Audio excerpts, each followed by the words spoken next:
Bonjour à tous, chers élèves de première année. Aujourd'hui, nous allons parler d'inéquation de degré 1 avec un paramètre. Le paramètre ici, c'est m. Et si on essayait de résoudre cette inéquation, qu'est-ce qui se passe? Quelles sont les différentes valeurs que peut prendre ce nombre m? Par exemple, prenons 0. Si m vaut 0, que se passe-t-il? On a 0 fois x plus grand que 3x plus 1.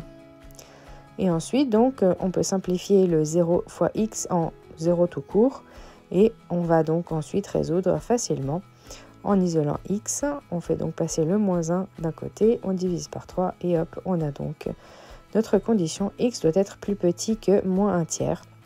On peut donc représenter cela sur la droite des nombres réels et ensuite donner un ensemble de solutions qui va donc de moins l'infini non compris à moins 1 tiers non compris.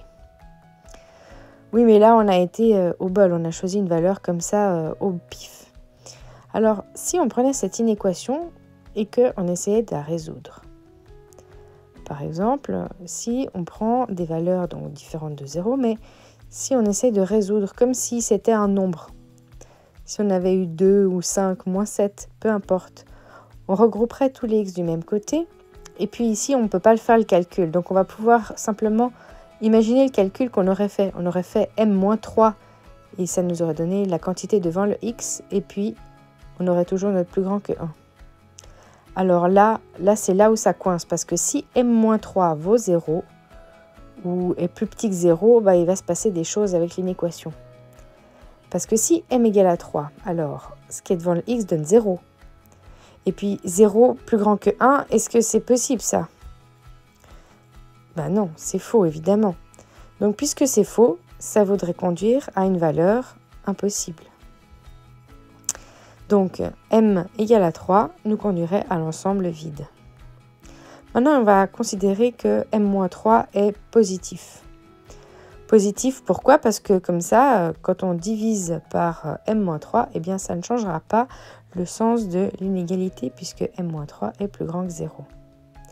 Donc, on va pouvoir isoler notre x en divisant par m-3. Et donc, on a x plus grand que 1 sur m-3. Bon, ben c'est fini, x est isolé. On va pouvoir donc représenter ça sur la droite des nombres réels. Un nombre 1 sur m-3. Et ensuite, on va pouvoir donner l'ensemble solution qui va donc de ce 1 sur m-3 jusqu'à plus l'infini. L'intervalle est ouvert puisqu'il n'y a pas d'égalité. Donc le dernier cas, c'est si m est moins 3 est plus petit que 0. Si m donc est plus petit que 3. Si m est plus petit que 3, donc cette parenthèse qui est devant le x va être plus petite que 0. Donc, si on veut diviser par cette parenthèse pour isoler notre x, qu'est-ce qui va se passer? Eh bien, la règle avec les inéquations nous dit que quand on multiplie ou on divise par un nombre négatif, il va falloir inverser le signe de l'inégalité. Donc, on aura x, au lieu de plus grand, on aura un plus petit que. Et puis, donc c'est à cause de cette condition-là, puisque m-3 est plus petit que 0. Bon, finalement, l'isolation, c'est toujours avec 1 sur m-3. Tout ce qui change, c'est ce symbole entre le x et donc ce nombre 1 sur m-3. Et quand on représente cela sur la droite des nombres réels, eh bien, ça nous donne l'autre intervalle, de moins l'infini à 1 sur m-3. Observons les 4 cas que nous avons. Est-ce qu'on a vraiment 4 cas bien distincts? Eh bien, le m égale à 0, eh bien, si on observe m égale à 3, plus grand que 3 ou plus petit que 3, on voit qu'il rentre dans la catégorie qu'on vient de calculer, c'est-à-dire plus petit que 3. C'est un cas particulier où m est plus petit que 3. Donc, en fait, on n'avait pas besoin de s'occuper de ce cas-là. Ce qu'il faut, c'est simplement essayer de résoudre au maximum et uniquement quand on a une opération qui peut poser problème, une division par 0, ou alors un signe qui va changer si on divise par un nombre négatif. Eh bien, c'est là qu'on a différents cas qui vont se passer. Je vous propose un deuxième exemple.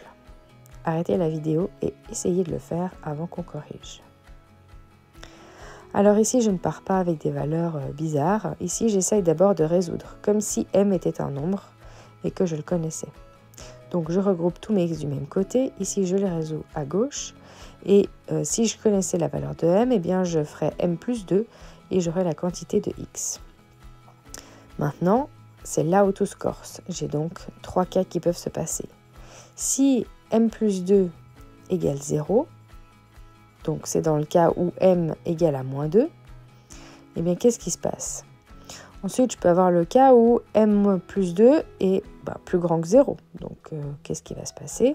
C'est-à-dire que m va être plus grand que moins 2. Et finalement, dernier cas, si m plus 2 est donc, vous l'avez deviné, plus petit que 0. Donc, m est plus petit que moins 2. Résolvons ces 3 cas. Donc, si on a m plus 2 égale à 0, eh bien, devant x, on a 0. Et 0, est-ce que c'est plus grand ou égal à 1? Bah oui. Ou non? Eh bien, non. C'est encore une fois impossible. Donc, comme c'est impossible, eh bien, on va mettre ensemble le vide. Barrez bien ces inégalités puisqu'elles ne sont pas vraies. Le cas du milieu, si m plus 2 est plus grand que 0, eh bien, qu'est-ce qui se passe? Là, on peut isoler notre x en divisant par m plus 2. C'est possible, il n'y a pas de division par 0. Et comme c'est positif, eh bien, on ne change pas le sens de l'inégalité. On peut, comme pour le premier cas, redessiner l'axe des réels et puis ensuite dessiner cet intervalle. On a donc cette fois-ci droit à prendre 1 sur m plus 2 puisqu'il y a l'égalité et on va jusqu'à plus l'infini. Dernier cas maintenant, on va faire comme pour la précédente inéquation. On va s'intéresser donc à cette parenthèse. Quand on divise par un nombre négatif, qu'est-ce qui se passe? Eh bien, ça change le sens de l'inégalité. Donc ici, notre x, eh bien, il va être plus petit ou égal à 1 sur m plus 2. Et donc, si on veut dessiner l'axe des réels, on peut représenter un intervalle qui sera le complémentaire du précédent. Et finalement, qu'est-ce qu'on aura? Eh bien, on aura donc de moins l'infini à 1 sur m plus 2. Et voilà pour les deux inéquations du jour. J'espère que c'était clair. Je vous encourage à en inventer quelques-unes et vous amuser. Belle révision à tous!